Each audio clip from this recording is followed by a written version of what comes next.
Bajo techado, la lluvia tenía un sonido secreto y espectral, e incluso el áspero crepitar del trueno quedaba apagado.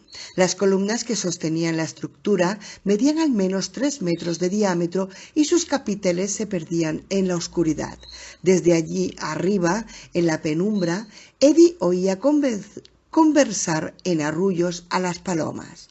Un poco más adentro, un cartel suspendido de gruesas cadenas cromadas surgió de entre las sombras. North Central Positronics les da la bienvenida a la cuna de Lud. Izquierda, dirección noreste, Blaine. Derecha, dirección noreste, Patricia. Ahora ya sabemos cómo se llamaba el que cayó al río, comentó Eddie. Patricia. Pero se equivocaron con los colores. En teoría el rosa es para las niñas y el azul para los niños, y no al revés. Puede que sean los dos azules. No, Blaine es rosa. ¿Y tú cómo lo sabes? Eddie se quedó cortado. No sé cómo lo sé, pero lo sé. Siguieron la flecha que apuntaba hacia el andén de Blaine y entraron en lo que tenía que ser un inmenso vestíbulo o sala de espera. Eddie no tenía la capacidad de Susana de ver el pasado en claros destellos de visión, pero aún así su imaginación llenó aquel vasto espacio de columnatas con un millar de personas apresuradas. Oyó el taconear de los viajeros y el murmullo de voces. Vio abrazos de bienvenida y de despedida, y sobre todo ello los altavoces recitando noticias sobre una docena de destinos distintos. Próxima salida de Patricia con destino a las baronías del noroeste. Pasajero Killington, preséntese por favor en la cabina de información del nivel inferior. Blaine está haciendo su entrada en el andén número 2 y procederá a desembarcar en breve. Ahora solo estaban las palomas. Eddie se estremeció. Mira esas caras, murmuró Susana, señalando hacia la derecha. No sé si te producen repeluzno, pero te aseguro que a mí sí. En lo alto de la pared, una serie de cabezas esculpidas que parecían querer escapar del mármol los miraban de arriba abajo desde las sombras. Hombres severos con la hosca expresión de un verdugo satisfecho por su trabajo. Algunas de las cabezas se habían desprendido de su lugar y yacían en fragmentos y astillas de granito 20 o 25 metros por debajo de sus iguales. Las que quedaban estaban surcadas por una telaraña de grietas y cubiertas de excremento de paloma. Debían de ser del Tribunal Supremo o algo por el estilo, conjeturó Eddie, examinando con desasosiego aquellos labios apretados y aquellos ojos agrietados y vacíos. Solo un juez es capaz de poner una expresión tan relamida y cabreada al mismo tiempo, y te lo dice alguien que sabe de lo que habla. Parecen la clase de gente capaz de negar una muleta a un cangrejo jodido. Un montón de imágenes rotas en las que se pega el sol y el árbol muerto no da refugio, musitó Susana, y al oír estas palabras Eddie notó carne de gallina que le bailaba por la piel de los brazos, el pecho y las piernas. ¿Qué es eso, Sus? Un poema de un hombre que debió de haber visto luz en sueños, respondió. Vamos, Eddie, olvídalos. Es más fácil decirlo que hacerlo, pero empujó de nuevo la silla. Ante ellos una vasta barrera enrejada semejante a una barbacana de un castillo surgió de las tinieblas, y al otro lado vislumbraron por primera vez a Blaine el mono.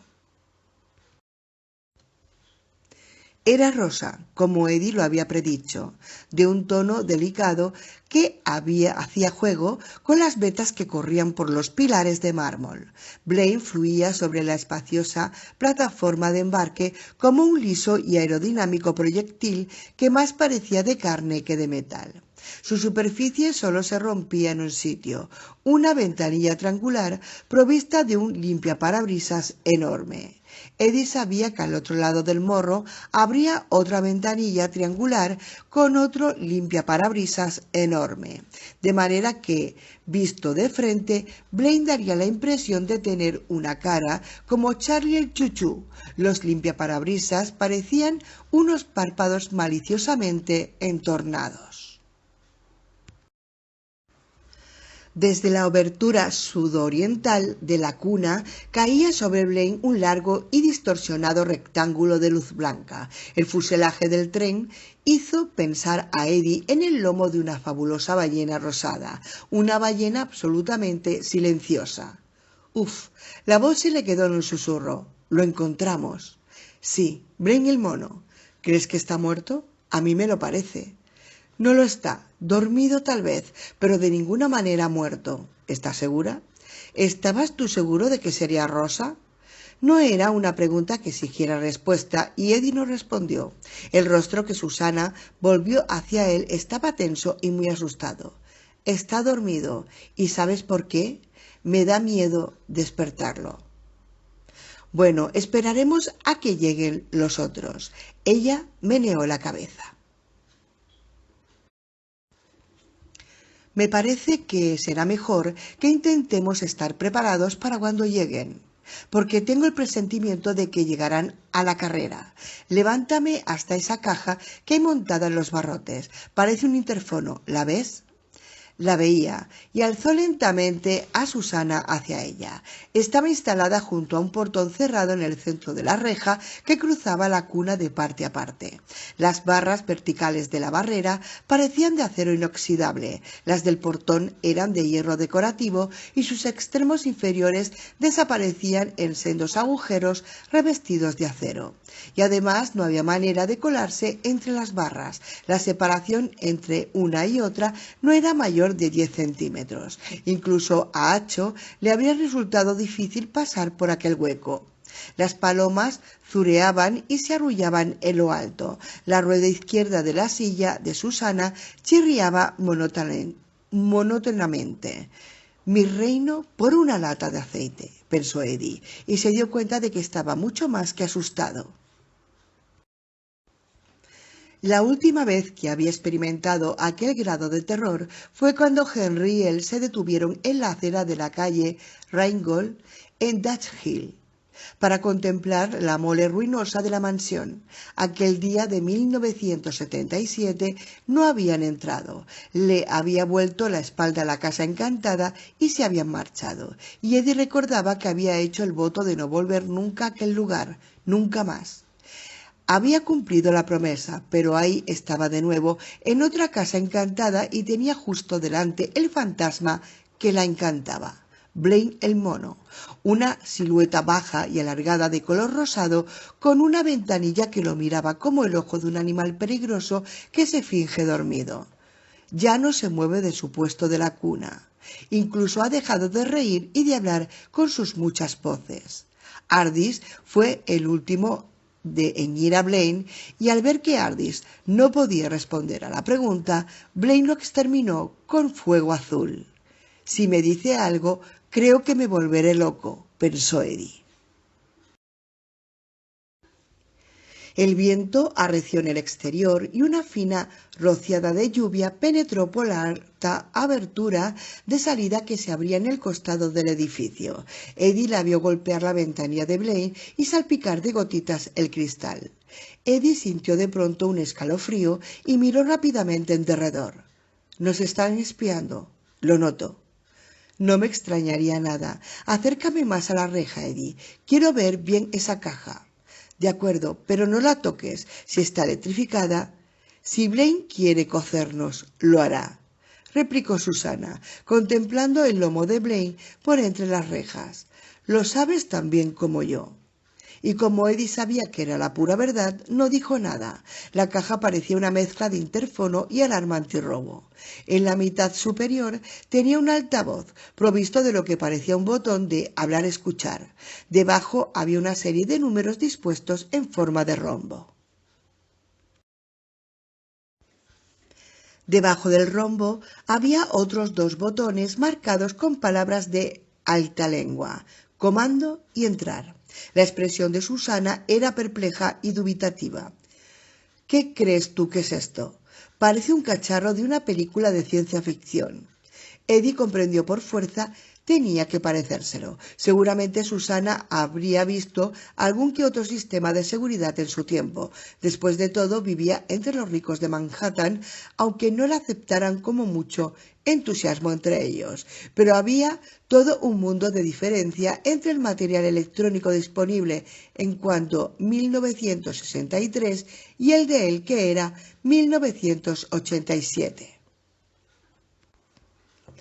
Nunca hemos hablado mucho de las diferencias, pensó. ¿Qué pensaría si le dijera que cuando Rolando me sacó, el presidente de Estados Unidos era Ronald Reagan? Seguramente que me había vuelto loco.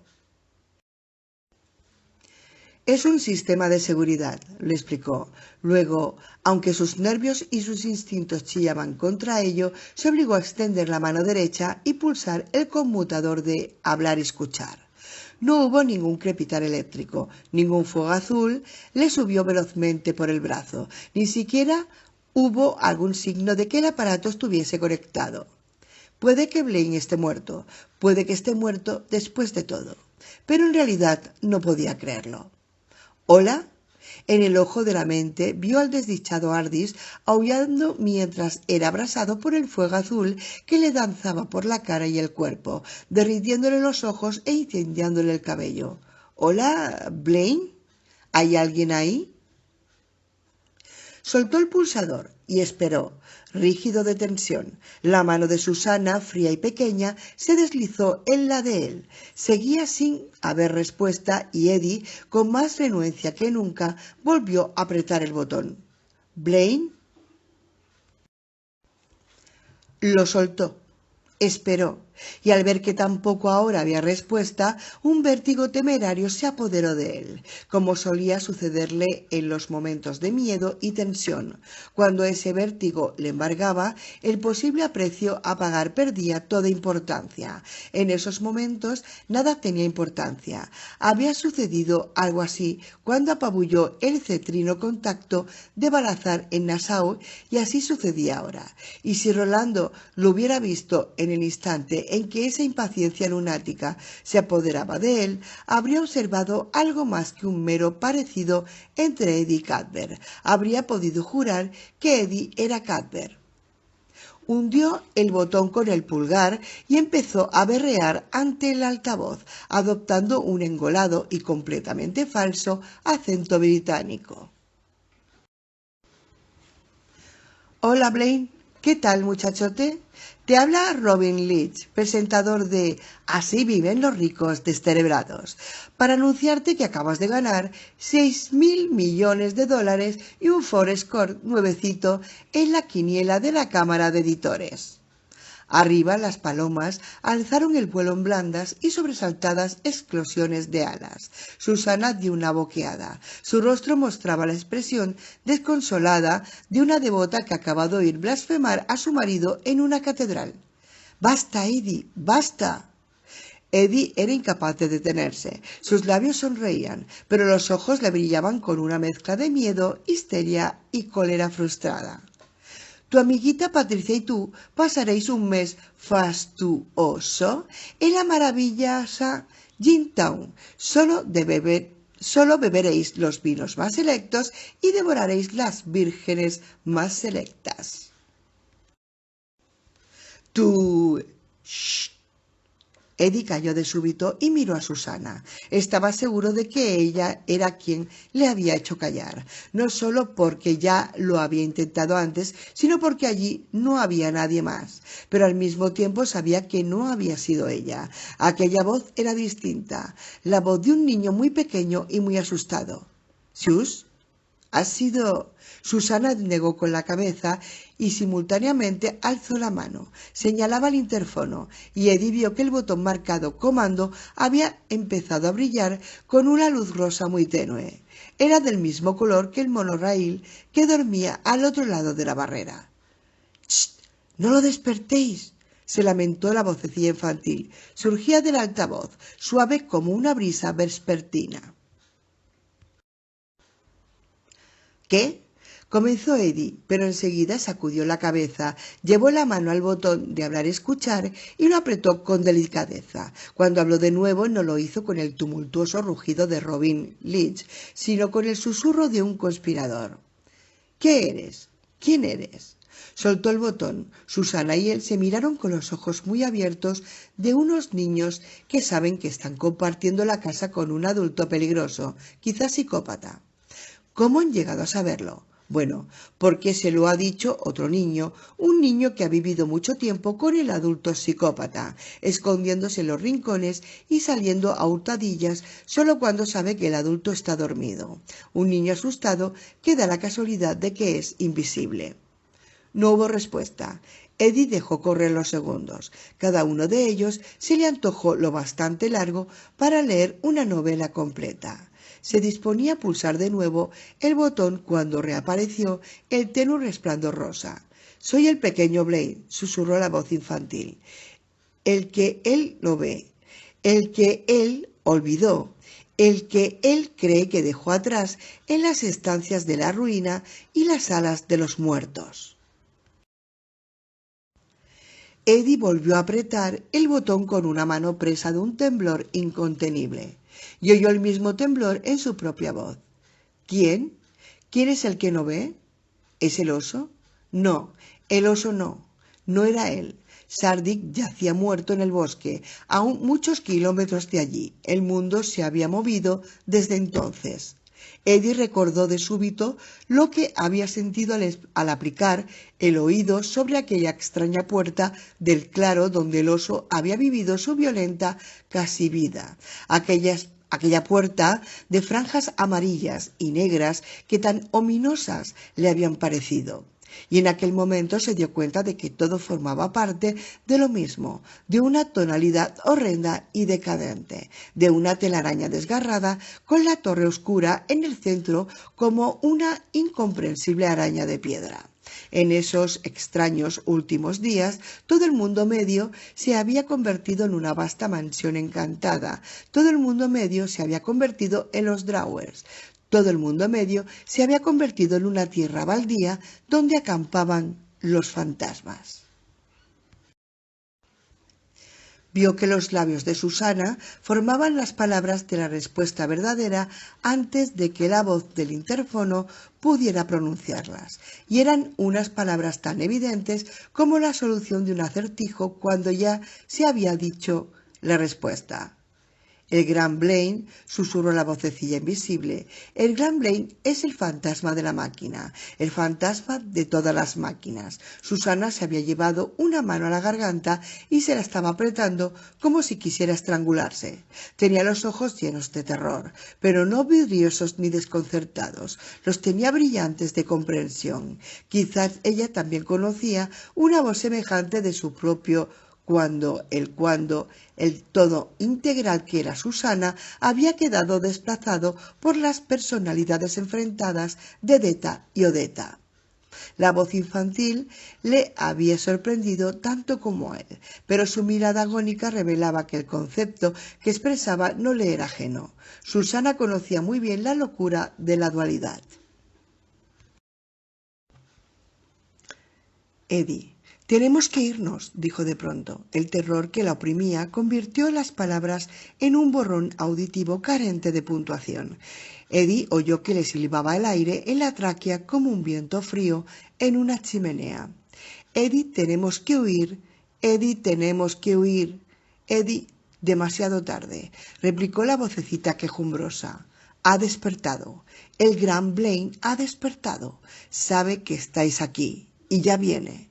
Súbitamente destellaron unas brillantes luces sobre sus cabezas, lámparas de sodio de color naranja, bañando las incontables columnas de la cuna en un resplandor crudo que desterró toda sombra. Cientos de palomas se lanzaron al aire y empezaron a revolotear despavoridas en trayectorias sin propósito, expulsadas por la sorpresa de su complejo de nidos entrelazados. «¡Espera!», gritó Eddie. «¡Espera, por favor!». En su agitación se olvidó de apretar el botón, pero no hubo diferencia. El pequeño Blaine respondió igualmente. «No, No puedo dejar que me descubra. No quiero que me mate a mí también. La luz del interfono se apagó de nuevo, pero solo por un instante. Esta vez se encendieron los dos indicadores al mismo tiempo, el de comando y el de entrar, y su color no era el rosa, sino un amenazador color rojo oscuro como el de la fragua de un herrero. ¿Quiénes sois?, rugió una voz, y no brotó únicamente del interfono, sino de todos los altavoces de la ciudad que aún se hallaban en condiciones de funcionar. Los cadáveres descompuestos que colgaban de los postes temblaron con la vibración de esa voz poderosa, como si hasta los muertos quisieran huir de Blaine. Susana se encogió en la silla, las palmas de las manos contra los oídos, la cara contraída por el espanto, la boca distorsionada en un grito silencioso. Eddie sintió que se encogía hacia todos los terrones fantásticos y alucinatorios de los 11 años. ¿Era esa voz lo que temía cuando se hallaba ante la mansión con Henry? Quizá incluso lo que preveía. No lo sabía, pero sí sabía lo que debía de haber experimentado el Jack del cuento para niños cuando se dio cuenta de que había trepado demasiadas veces por la mata de habichuelas y había acabado despertando al gigante. ¿Cómo osáis perturbar mi sueño? Responded de inmediato o dados por muertos. Eddie habría podido quedarse paralizado allí mismo, dejando que Blaine, el gran Blaine, les hiciera lo que les había hecho a Ardis, o algo peor. Quizás habría debido quedarse paralizado, prisionero de aquel terror de cuento de hadas, de caída por la madriguera del conejo. Fue el recuerdo de aquella vocecita que había hablado en primer lugar lo que le permitió moverse. Era la voz de un chiquillo aterrorizado, pero aterrorizado o no, había intentado ayudarlos. Ahora tendrás que ayudarte a ti mismo, se dijo. Tú lo has despertado, afróntalo por tanto. Extendió la mano y pulsó el botón una vez más. Me llamo Eddie Dean. La mujer que me acompaña es mi esposa Susana. Miró a Susana, que asintió con la cabeza e hizo ademanes frenéticos para que siguiera hablando.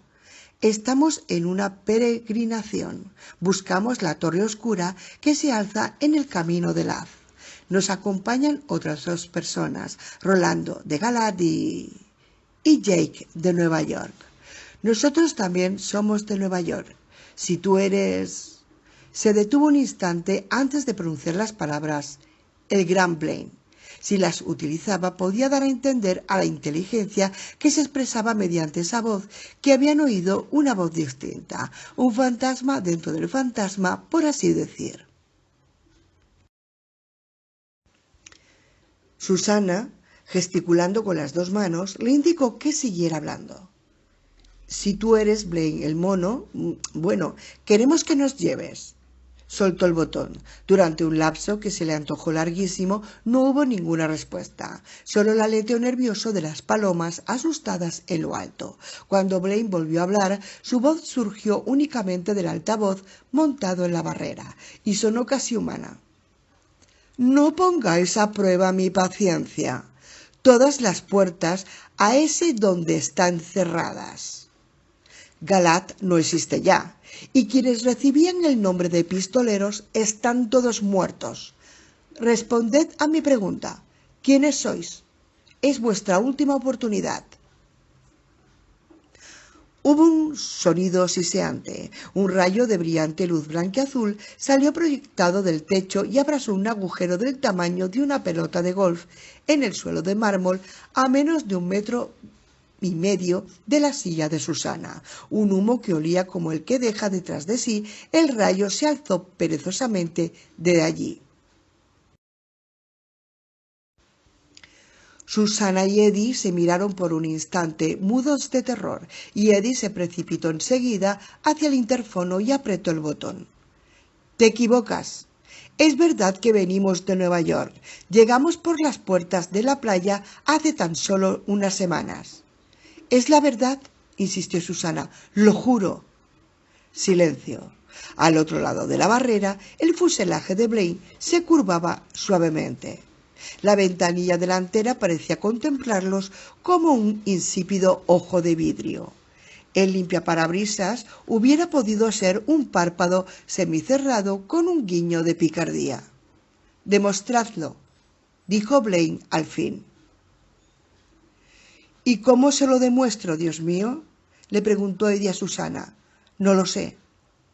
«El Empire State Building, el edificio de la bolsa, el World Trade Center, Coney Island, el Radio City Music Hall, Greenwich Village». Blaine le interrumpió, y de un modo increíble la voz que surgió del aparato era la inconfundible voz de John Wayne. «De acuerdo, peregrino, te creo». Eddie y Susana cruzaron otra mirada, esta de confusión y de alivio, pero cuando Blaine habló de nuevo, su voz volvió a ser fría y desprovista de emoción. «Hazme una pregunta, Eddie Dean de Nueva York, y procura que sea buena». Tras una pausa, Blaine añadió: «porque si no lo es, tú y tu mujer vais a morir, vengáis de donde vengáis». Susana dejó de mirar el interfono de la verja para volverse hacia Eddie. «¿De qué está hablando?», siseó. Eddie meneó la cabeza. «No tengo ni la menor idea». 28. Para Jake, la habitación a la que lo arrastró el Chirlas venía a ser como un silo de misiles Minutemen, decorado por los internos de un manicomio, en parte museo, en parte sala de estar, en parte comuna hippie.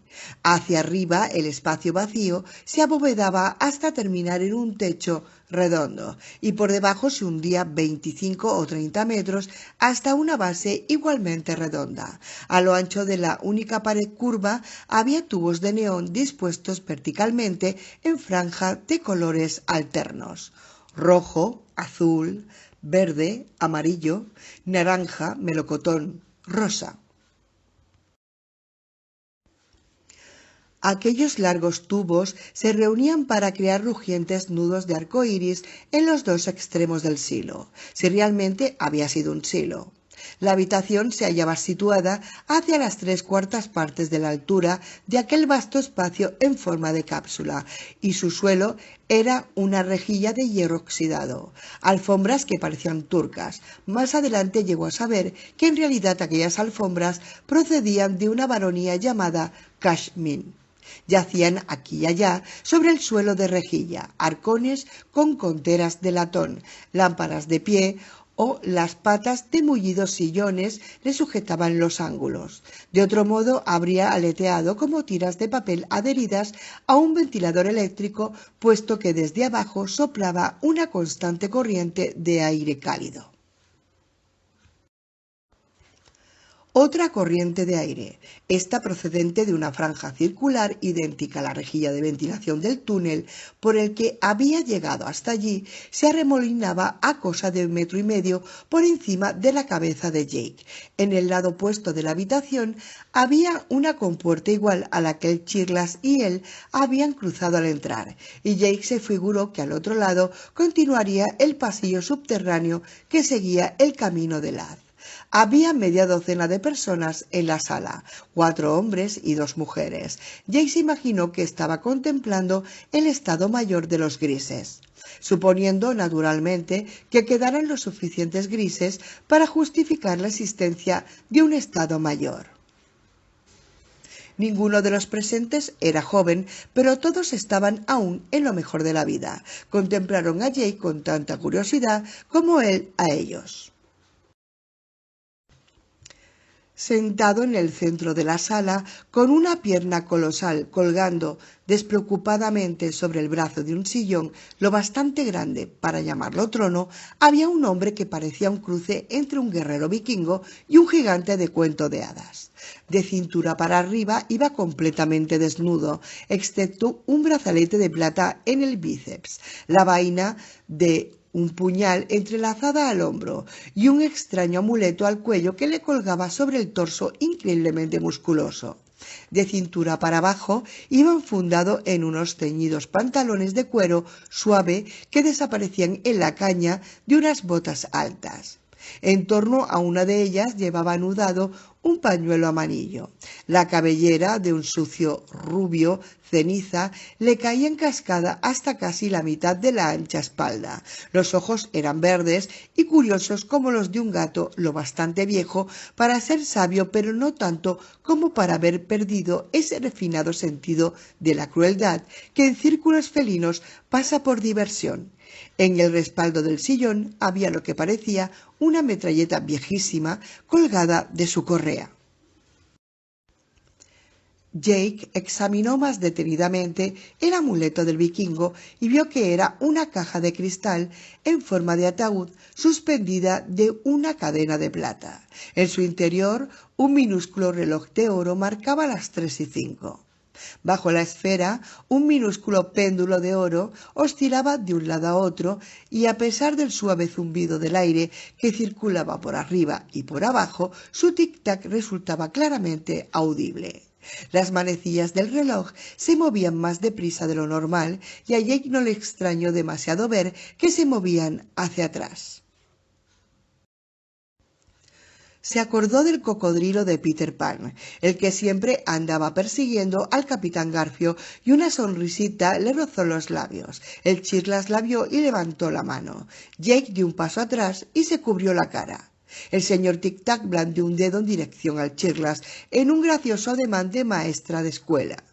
«Vamos, vamos, eso está de más, Chirlas», le advirtió. El Chirlas bajó la mano al instante. Su actitud había cambiado por completo. Antes alternaba entre un furor estúpido y una especie de humor taimado, casi existencial. Como las demás personas del cuarto y el propio Jake, el Chirlas no podía mantener la vista apartada del señor Tic-Tac durante mucho rato. Sus ojos se veían atraídos inexorablemente hacia él, y Jake comprendía el motivo.